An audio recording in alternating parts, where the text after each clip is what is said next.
Happy Saturday, Western Slope. I'm your meteorologist, Barrett Vinson. We're tracking this low-pressure trough. Yesterday, it made landfall over Southern California, and as that counterclockwise rotation around that low-pressure system, we saw southerly flow yesterday, bringing those temperatures that were above average, but now we're seeing more of a northwesterly flow to decrease those temperatures. With that southerly flow we saw yesterday, we saw that moisture being moved throughout the Four Corners region, and now all we need is a lifting mechanism to initiate those showers. That's the case with this colder air on the way from the northwest. We're tapping into that colder air, and as that cold air clashes with that warm air, cold air is more dense than that warmer air, so it's going to force that warm air to rise, carrying that moisture up into the atmosphere, eventually until it condenses into those showers and even snow in the higher elevation. Now we're relying on that lifting mechanism, and here in Colorado, we have upslope flow as well to carry that warmer, moist air up into the atmosphere as well to bring those snow and rain potentials in the higher elevations.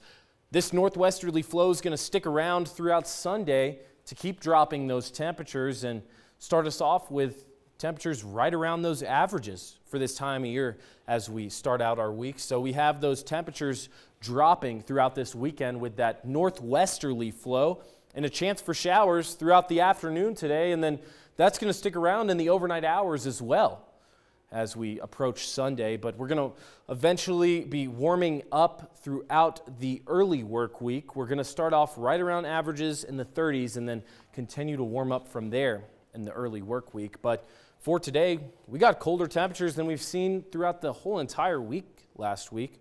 We're in the 30s for the highs today, and then getting down into the 20s and even teens in Glade Park, Gunnison, Aspen, Carbondale, seeing those temperatures below freezing. So that's going to help develop some of that snow in the higher elevations. But overall, we're going to warm up tomorrow right around that same ballpark temperature as we're going to see for today. But as we track this low pressure, we're seeing that southwesterly flow yesterday, and then this is eventually going to become more of that northwesterly flow to decrease those temperatures. We're tapping into some of that colder air, as meteorologists call that cold air advection. Basically, colder air being moved throughout the region. So with that cold air on the way, we're left with colder temperatures. But pretty consistent chance of showers. We had a 90% chance of showers throughout the day today, but overall, not too much rain accumulation as far as heavy rainfall and heavy snow. And then as we start taking a look ahead, we're tracking the low pressure, bringing in that northwesterly flow to drop those temperatures throughout the afternoon. But overall, less snow than what we've seen the past few years. We're about 10% below those averages that we're supposed to be at. And as we start taking a look ahead at that Discovery Auto 7-day forecast, we're in the 40s, dropping down to the 30s for tomorrow, and that's going to stay pretty consistent before we have that gradual warming trend. By the mid-work week, Montrose slightly cooler, remaining in the 30s by Sunday, and that's going to stick around throughout the day on Christmas.